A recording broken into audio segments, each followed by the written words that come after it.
Guys আসসালামু আলাইকুম। আজকে আমরা চলে আসলাম রুবেল মামার মুড়ির দোকানে। রুবেল মামার মুড়ি এত মজা হয় তাই আজকে আমরা দেখব। তাহলে চলেন দেখে নিই।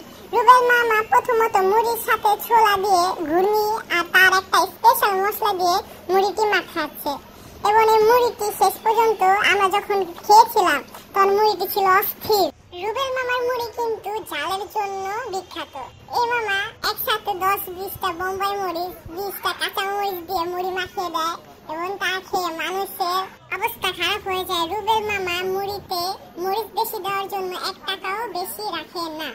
আপনারা যদি রুবেল মামার মুড়ি খেতে ইচ্ছুক হন তাহলে নিউ মার্কেটের 1 নম্বর গেটে এসে রুবেল মামার মুড়ি খেয়ে যেতে পারেন। তাহলে চলেন এখন রুবেল মামার মুড়ি কিভাবে তৈরি হয় তার প্রসেসটি এখন দেখে নিই।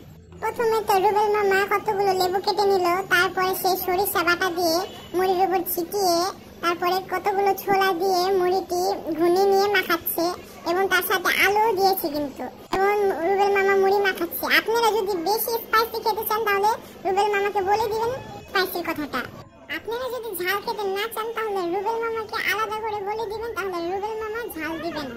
আপনারা যদি নিউ মার্কেটে আসেন তাহলে অবশ্যই রুবেল মামার মুড়িটি একবার হলেও টেস্ট করে যাবেন এই মুড়িটি কেমন। আজকের জন্য টাটা, আল্লাহ হাফেজ।